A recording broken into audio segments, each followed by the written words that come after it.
ஒரு காரியமுமே சக்ஸஸ்ஃபுல்லாக அமையணும்னா அதுக்கு டைம் ஒதுக்கி நம்ம போஸ்ட்போன் பண்ணாமல் அந்த காரியத்தை அந்த டைம்குள்ளே செஞ்சு முடிச்சிடணுங்க.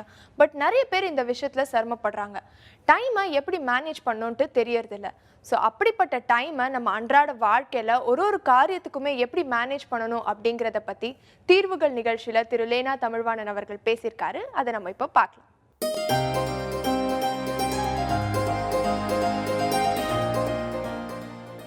வணக்கம் நேயர்களே.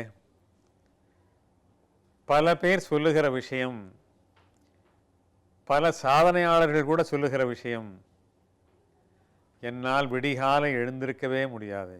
என்ன வேண்டுமானாலும் சொல்லுங்கள், இரவு எவ்வளவு நேரம் வேண்டுமானாலும் விழித்திருக்க சொல்லுங்கள், என்னால் முடியும். ஆனால் தயவுசெய்து விடிகாலை எழுந்திருக்கும்படியான ஒரு பணியை தராதீர்கள், அப்படிப்பட்ட அவசியத்தை ஏற்படுத்தாதீர்கள் என்று. விடிகாலை யாரும் வரவேற்க வேண்டும், யாரையாவது வருகிறார்கள் என்று சொன்னால் உடனே அவர்கள் ஒரு மனம் சோர்ந்து விடுவார்கள். விடிகாலை முகூர்த்தம் 6 மணிக்கா முகூர்த்தம் என்பார்கள். கோட்டையூர் என்று காரைக்குடிக்கு அருகிலே ஒரு சிற்றூர் இருக்கிறது. அந்த ஊரிலே ரோஜா முத்தையா என்று ஒரு பெரிய நூலக அறிஞர் இருந்தார். அவரை போல ஒரு தனி மனித நூலகரை நாம் பார்ப்பது மிக அரிது. அவ்வளவு அரிய விஷயங்களையெல்லாம் அவர் சேகரித்து வைத்திருந்தார். பிற்காலத்திலே சிகாகோ பல்கலைக்கழகம் அவரது அனைத்து சேகரிப்புகளையும் அந்த ரோஜா முத்தையா அவருடைய குடும்பத்தினுடைய அனுமதியோடு அனைத்தையும் பெற்றுக்கொண்டு ஆவணப்படுத்தி இன்றைக்கு பிரமாதப்படுத்தி கொண்டிருக்கிறது. அரிய ஆவணங்கள் என்று சிகாகோ பல்கலைக்கழகம் இப்பொழுது சொத்தாக மாற்றி கொண்டு பெருமைப்பட்டு கொண்டிருக்கிறது.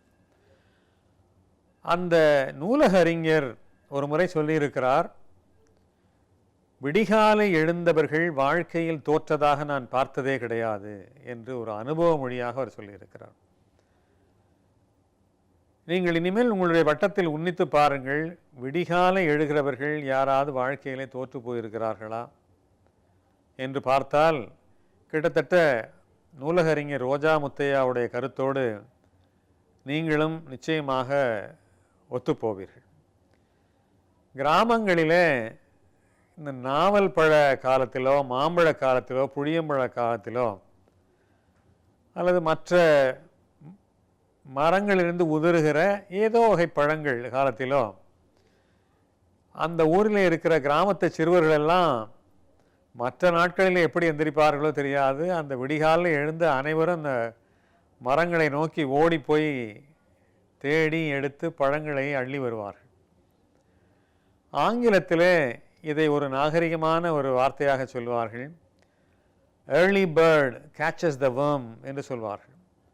அதிகாலை பறவைகளுக்குத்தான் புழுக்கள் கிடைக்கும் என்று. இதை ஏதோ ஒரு மேலோட்டமான அர்த்தத்திலே நாம் எடுத்துக்கொண்டு விடக்கூடாது. மிக ஆழமான அர்த்தம் இதில் இருக்கிறது. விடிகாலை எழுந்திருப்பவர்கள் வாழ்க்கையிலே தோற்றது கிடையாது என்று ரோஜா முத்தையா அவர்கள் சொன்ன கருத்துக்கு இணையான கருத்து தான் ஏர்லி மார்னிங் பேர்ட்ஸ் கேச்சஸ் த worm என்று. யார் முந்திக் கொள்ளுகிறார்களோ அவர்களுக்குத்தான் உணவு, யார் முந்திக் கொள்ளுகிறார்களோ அவர்களுக்குத்தான் வெற்றி, யார் முந்தி எழுகிறார்களோ அவர்கள்தான் வாழ்க்கையை வெற்றி பெற முடியும் என்கிற அருமையான கருத்தை சொல்லுகிற இந்த எண்ணத்தை கொஞ்சம் சிந்தித்து பாருங்கள், கொஞ்சம் முயன்று பார்க்கலாம். இவர்களுடைய வாழ்க்கையை எண்ணி பார்க்கிற பொழுது நமக்கே உத்வேகம் வரும். கண்ணெதிரே ஒருவர் வெற்றியை நிரூபிக்கிற பொழுது நாமும் அதை ஏன் முயற்சி செய்யக்கூடாது, ஏன் தூக்கத்தை தியாகம் செய்யக்கூடாது? நம்முடைய முன்னோர்கள் காலை நேரத்தை, விடிகாலை நேரத்தை பிரம்ம முகூர்த்தம் என்று சொன்னார்கள். அது என்ன பிரம்ம முகூர்த்தம்? அது ஒரு அருமையான ஒரு சொற்றொடர். நாம் தினந்தோறும் ஒவ்வொரு நாளையும் நாம் பிரம்ம முகூர்த்தமாக மாற்றிக்கொள்ள முடியும். ஆனால் முகூர்த்தத்தில் யார் மணமகள் என்று சொன்னால், அழகுறச் செல்வதென்றால், இலக்கிய நயத்தோடு சொல்வதென்றால், வெற்றியை தான் மணமகளாக மாற்றி நாம் மணமுடிக்க முடியும். விடிகாலை எழுந்தால் வெற்றியை நாம் நிச்சயமாக மணமுடிக்க முடியும். விடிகாலையிலே என்ன நிகழ்கிறது என்று சொல்லுகிறேன். எழுந்ததும் மனம் மிக தெளிவாக இருக்கிறது. முதல் நாள் இரவு என்று எடுத்துக்கொண்டால் அன்று நாள் முழுக்க நடக்கிற அத்தனை சம்பவங்களும் நம் மனதிலே பதிந்து விடுகின்றன. எல்லா நாளும் இனிய சம்பவங்கள் நிகழும் என்பதற்கு எந்த விதமான உத்தரவாதம் கிடையாது. எதிர்பாராமல் ஒரு காணக்கூடாத ஒரு காட்சியை, கண்றாவி காட்சியை பார்க்க நேரிடலாம். ஒரு விபத்தை காண வேண்டிய ஒரு சூழ்நிலை ஏற்படலாம். நம்முடைய விரும்பத்தகாத ஒரு சம்பவத்தை நாம் காண நேரிடலாம். நமக்கே கூட ஒரு மோசமான, ஒரு கோரமான ஒரு அனுபவம் ஏற்படலாம். அது நம்மை தாக்கி இருக்கிறது. இரவு நேரத்திலே அவ்வளவு விஷயங்களின் தாக்கங்களும் நம்முடைய மூளையிலே பதிவு செய்து இருக்கின்றன. இந்த மாதிரியான நேரத்திலே மாணவர்கள் சில பேர் என்ன செய்கிறார்கள், என்னால் இரவுதான் நீண்ட நேரம் விழித்து படிக்க முடியும், காலையில் விடிகாலை எழுந்து என்னால் படிக்க முடியாது. அதே போல் சில பெரியவர்கள் சொல்கிறார்கள், நான் இரவு பார்த்துக்கொள்வேன், இரவு படிப்பேன், இரவு முடிவெடுத்து கொள்ளலாம். இல்லை, உங்களையும் அறியாமல் உங்களுடைய மனத்திலே அதிர்வலைகள், தாக்கங்கள் உள்ளே இருக்கின்றன. ஆனால் காலை நேரம் என்பது அப்படி அல்ல. அது ஒரு துடைத்து வைக்கப்பட்ட ஒரு மாணவனுடைய ஸ்லேட்டை போல, ஒரு பள்ளியிலே இருக்கிற ஒரு துடைத்து வைக்கப்பட்ட கரும்பலகை போல, இன்றைக்கு நாள், இன்று ஆசிரியர், இன்றைக்கு இந்த வகுப்பு என்று எழுதப்பட்டிருக்கு, மற்றதெல்லாம் துடைத்து வைக்கப்பட்டிருப்பதை போல் நம்முடைய மனம் ஒரு வெள்ளிடை மலையாக இருக்கிறது. அந்த நேரத்தில் படிக்கக்கூடிய மாணவர்கள் படித்தால் பச்சக்கென்று அப்படியே நெஞ்சிலே ஒட்டிக்கொள்ளும். நம்புங்கள், நிச்சயமாக. அதே போல ஒரு முடிவை எடுக்க வேண்டும் என்று சொன்னால், அதை காலையில் எடுத்தீர்கள் என்று சொன்னால், அதில் எந்த விதமான தாக்கங்களும் இல்லாமல் அதனுடைய மரியாதையின் அடிப்படையிலே, தகுதியின் அடிப்படையிலே, தன்மையின் அடிப்படையிலே அந்த முடிவுகளை நீங்கள் எடுக்க முடியும். அதான் நம்முடைய பெரியவர்களாம் சொல்லுவாங்க, நீ படு, காலையில் பார்த்துக்கலாம், படு என்று சொல்லுவார்கள். காலையில் மனம் தெளிந்து விடும். ஆனால் இரவு நேரம் என்பது அப்படி அல்ல. நாம் பல தாக்கங்களுக்கு, அன்றாட சம்பவங்களுடைய தாக்கங்களுக்கு நாம் உள்ளாகி இருக்கிறோம். எனவே விடிகாலை எழுந்து அப்படி படிப்பதோ, முக்கியமான முடிவுகளை எடுப்பதோ, அதற்கு நாம் அந்த நேரத்தை பயன்படுத்தி கொள்ளலாம். அடுத்ததாக, இன்றைய பொழுதை எப்படி நாம் செலவழிக்க வேண்டும் என்று திட்டமிடுவதற்கும் விடிகாலை பொழுது மிக பயன்படும். ஆனால் நீங்கள் விடிகாலை எழாமல் மற்றவர்களைப் போல, எல்லோரையும் போல நீங்களும் எழுந்தால் உங்களை மற்றவர்கள் உங்களுடைய நேரத்தை கொள்ளையடிக்க ஆரம்பித்து விடுவார்கள்.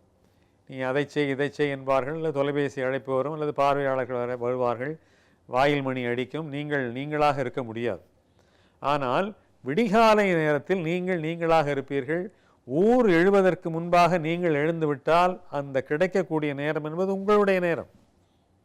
ஆனால் ஊர் எழுந்த பிறகு நீங்கள் எழுந்தீர்கள் என்று சொன்னால், அது ஊருக்கு நீங்கள் பதில் சொல்ல வேண்டிய, அல்லது எங்கள் பகுதியிலே, ராமநாதபுரத்தில் சொல்வார்கள், அலை கொடுக்க முடியல என்று சொல்வார்கள். அப்படிப்பட்ட நேரத்தில் போய் நாம் மற்றவருடைய கையிலே போய் சிக்கிக்கொள்வதற்கு நாம் ஆளாகி விடுகிறோம். விடிகாலை எழுந்திருப்பது என்பது ஒரு அரிய கலை. அலாரம் வைத்து எழுந்திருக்கிறவர்கள் பெரும்பாலானவர்கள் செய்கிற தவறு என்ன தெரியுமா? அலாரத்தை ஏதோ ஒரு பச்சை பிள்ளையை ஒரு தாய் பக்கத்திலே படுக்க வைத்துக் கொள்வாளே, அப்படி மிக அருகிலே எட்டுகிற தூரத்திலே வைத்துக் கொள்கிறார்கள். ரொம்ப தவறு.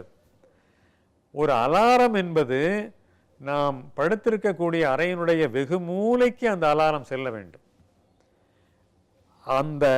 அப்படிப்பட்ட முறைதான். ஏன்னு சொன்னால், பக்கத்தில் எட்டுகிற தூரத்திலே நாம் பள்ளி நாட்களிலே படித்திருப்போம், இச்சை செயல் அனிச்சை செயல் என்று.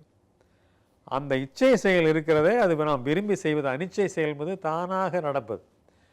ஒரு தூக்கத்திலே கூட ஒரு கொசு உடம்பிலே உட்கார்ந்தால் பட்டன் அடித்து விட்டு நாம் மறுபடியும் தூங்கி விடுகிறோம். அப்படித்தான் அலாரத்தையும் ஒரு கொசுவை போல மேலே அடித்து விட்டு தூங்க ஆரம்பித்து விடுகிறார்கள் பல பேர். ஆனால் எழுந்து நடக்கிற பொழுது எதற்காக நாம் அலாரம் வைத்தோம்? நேற்று இரவு இருந்த உறுதி நமக்கு ஏன் இப்பொழுது இல்லை? ஏன் மறுபடியும் தூக்கம் நம்மை படுக்கையிலே தள்ளுகிறது? எந்த லட்சியத்திற்காக, எந்த நோக்கத்திற்காக, என்னென்ன கனவுகளோடு, என்ன காரணத்திற்காக நாம் இரவிலே அலாரம் வைத்தோமோ அதை நாம் நடக்கும்போது எண்ணிக்கொண்டு அதில் உறுதியாக இருந்து அதை அணைத்து விட்டு வந்து அந்த வேலையை பார்க்க துவங்கி விடுவோம். ஆனால் கை கெட்டிய தூரம் என்பது மிகச் சௌரியமான தூரம். மறு சிந்தனையே இல்லாமல் கண்ணை அரைக்கண் தூக்கத்தோடு அதை அழுத்தி விட்டு மீண்டும் தூங்க ஆரம்பித்து விடுவோம். இன்னும் ஒரு 5 நிமிடம், அதற்கு மேல் நான் தூங்க மாட்டேன் என்று நாம் சொல்லிக்கொள்வோம். பார்த்தால் விடிந்து வழக்கத்தை விட தாமதமாக எந்திரிப்பதற்குத்தான் வாய்ப்பு இருக்கிறது. எனவே தயவு செய்து அலாரத்தை அப்படி பயன்படுத்த வேண்டும். இரண்டாவது, என்னுடைய முறை என்னவென்றால், நான் 2 அலாரங்களை பயன்படுத்துவது உண்டு. எப்படி என்றால், நாம் இப்பொழுது பார்த்ததைப் போல நான் 4 மணிக்கு எழ வேண்டும் என்று விரும்புகிறேன் என்று சொன்னால் 3:30 3:45க்கே மிக அருகிலே ஒரு கடிகாரத்தை வைத்துக்கொள்வேன். நான் ஏற்கனவே சொன்னதைப் போல அதே ஒரு தலையில் ஒரு தட்டு தட்டி விட்டு தூங்கி விடுவேன். ஆனால் அதிலிருந்து 15வது நிமிடம் அல்லது அரை மணி நேரம் கழித்து வைக்கப்படுகிற வெகு மூலையில் இருக்கிற கடிகாரம் இருக்கிறதே, அதை அணைக்கிற பொழுது என்னுடைய உள்ளத்திலே கொழுந்து விட்டு எரிகிற நெருப்பு எதற்காக நாம் இரவிலே வைத்தோம் என்கிற உணர்வோடு நடந்து போய் அதை அணைத்து விட்டு வந்து என்னுடைய வேலைகளை நான் பார்க்க துவங்கி விடுவேன். என்னுடைய பிள்ளைகள் ரொம்ப இளம் சிறார்களாக இருந்த பொழுது, அப்பா பரீட்சைக்கு படிக்கணும், எங்களை ஒரு 4 மணிக்கு எழுப்பி விடுங்க என்று சொன்னால் 3:30 மணிக்கே போய் அவர்களை எழுப்பேன். ஆனால் அவனுக்கு அந்த பயாலாஜிக்கல் கிளாக் வந்து வேலை செய்யும் போல இருக்குது. அப்பா மணி 4 அதுக்குள்ளே 4 இல்லை மணி 3:30 தான், இன்னொரு அரை மணி நேரத்தில் மறுபடியும் ஒன்று எழுப்பேன், நீ எந்திரிக்கணும்னு. அப்பா என்று ஒரு தலையை போர்த்திக்கிட்டு அப்படியே தூங்க ஆரம்பிச்சிடுவான். மறுபடியும் 4 மணிக்கு எழுப்புகிற போது உன்னை எழுந்து விடுவான். ஆனால் அவனையே நான் 4 மணிக்கு போய் எழுப்புகிறேன் என்று வைத்துக்கொள்வோம். உடனே என்ன சொல்லுவான், அப்பா ஒரு அரை மணி நேரம் கழித்து எழுப்புங்கப்பா ப்ளீஸ் அப்பா என்று அவன் சொல்லுவான். இதுதான் பல வீடுகளிலே நடக்கின்றன. எனவே இந்த 15 நிமிடம் அரை மணி நேரத்தை நாம் முன்னதாக வைத்துக்கொள்ள வேண்டும். கடிகாரத்திலே ஸ்னூஸ் என்று ஒரு வசதி இருக்கிறது. அழுத்த அது பாடு திரும்ப திரும்ப அடித்து கொண்டே இருக்கும். அது ஒரு 5 நிமிடத்துக்கு ஒரு தடவை அடிக்கிற ஒரு வசதி இன்றைக்கு கடிகாரங்களிலே வந்து விட்டது. எனவே அப்படிப்பட்ட கடிகாரத்தையும் நாம் பயன்படுத்தலாம். கடிகாரத்தை பயன்படுத்துவதிலே ஒரு சாமர்த்தியத்தை பயன்படுத்தினால்தான் நாம் விடிகாலை எழுந்து இருப்பதிலே நாம் வல்லவர்களாக இருக்க முடியுமே தவிர, நாம் கடிகாரத்தை நான் சொன்னதைப் போல மிக அருகிலே வைத்து கொண்டு பயன்படுத்து என்பது விடிகாலை என்பது சாத்தியமில்லை. எனவே அன்பு கூர்ந்து என் அருமை அன்பர்களே, ஓரிரு முறை விடிகாலை எழுந்து பார்த்து அதனுடைய பலன்களை அனுபவித்தீர்கள் என்று சொன்னால் நீங்களும் விடிகாலை எழுந்திருக்கிற எங்களுடைய கட்சிக்கு நீங்களும் வந்து விடுவீர்கள். எனவே முயன்று பாருங்கள். விடிகாலை எழுந்திருப்பதெல்லாம் எனக்கு சாத்தியமில்லை, என்னால் முடியாது, எனக்கு பிடிக்கவில்லை, அது ஒரு காலம் நடக்காது என்று சொல்லி கொண்டிருக்காமல் முயன்று பாருங்கள்.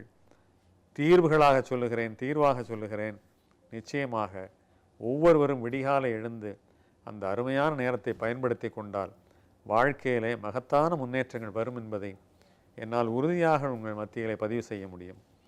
மீண்டும் சந்திப்போம். வணக்கம். நன்றி.